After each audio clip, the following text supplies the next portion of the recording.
यह दादू दयाल के शिष्य थे। इनका जन्म सन 1561 ईस्वी के आसपास हुआ।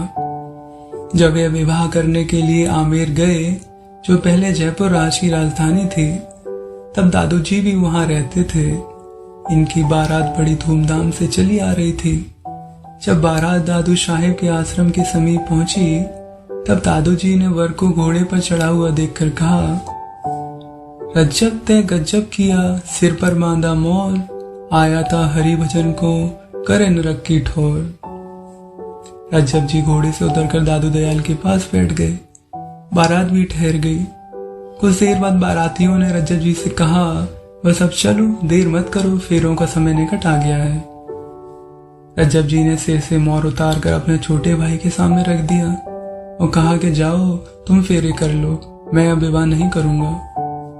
यह सुनकर सब बाराती बिगड़ गए। दादू जी को बहुत बुरी भली सुनाई और कहा कि साधु ने जादू कर दिया है। जब दादू जी को बहुत सताने लगे तो उन्होंने रज्जब जी से कहा, भाई जाओ, विवाह कर लो, नहीं तो फिर तुम पर स्त्रियों को कुदृष्टि से देखोगे। इस पर रज्जब जी ने कहा, रज्जब घर घरनी तजे, पर घरनी न सुहाए, सांप तजल अपनी केचली, किसकी पहने जाए। फिर दादू जी ने कुछ नहीं कहा। बारातियों के बहुत प्रयत्न करने पर भी रज्जब जी नहीं गए। दादू जी के शिष्य होकर उनके साथ रहने लगे। यह बड़े गुरु भक्त थे। एक समय की बात है कि दादू दयाल अपने 5-7 शिष्यों के साथ कहीं चले जा रहे थे। रास्ते में एक नदी पड़ी जिसमें बहुत कीचड़ था। दादू जी ने कहा कि थोड़ी थोड़ी दूरी पर 5-7 पत्थर डाल दो तो उन पर पांव रखकर पार चले जावे। और सब शिष्य तो पत्थर लेने को दौड़े। रज्जब जी एकदम कीचड़ में लंबे पड़ गए और कहा कि पत्थर की क्या जरूरत है, आप इस शरीर पर पैर रखते हुए जाइए। गुरु भक्ति की इनकी और भी बहुत सी कथाएं प्रसिद्ध हैं।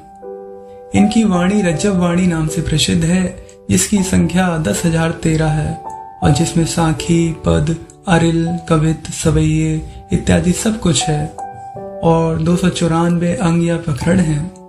इनकी 2-4 सखियां नीचे पढ़ी जाती हैं। रज्जब भागे भजन सुन, अग इंद्रिय गुण चोर, ज्यों भुजंग चंदन तजय, तरु सिर बोले मोर। जन रज्जब नाम ही बजे, पाप रहे नहीं संग, ज्यों तोपक की त्रास सुन, तरवर तजे विहंग। पाले के पर्वत गले, देख सूर की ताप, ऐसी विधि अग उतरही, जन रज्जब गुरु जाप। गुरु तारे माया तिमिर, शीत भ्रन मन चंद, रज्जब सुमिरन सूर सो, सहज पड़े सब मंद। एक रोज रज्जब जी अपने शिष्यों के साथ किसी गृहस्थ के यहाँ भोजन करने जा रहे थे। रास्ते में एक बूढ़ा ब्राह्मण मिला जो मैले और फटे हुए कपड़े पहने था।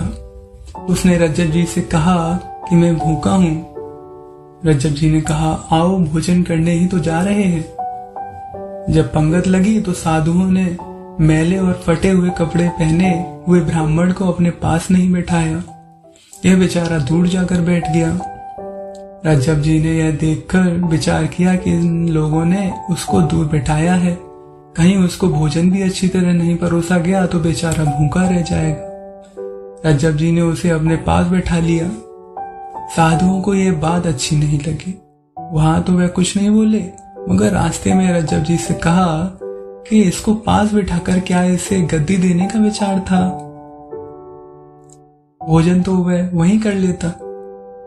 रज्जब जी ने कुछ नहीं कहा। विचारने लगे कि यह लोग अभिमानी हैं, मेरी गद्दी के अधिकारी नहीं, मैं अपनी गद्दी इसी को दूंगा।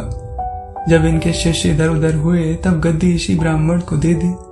यह देखकर शिष्यों ने कहा कि महाराज, इस दरिद्र को अच्छी गद्दी दी।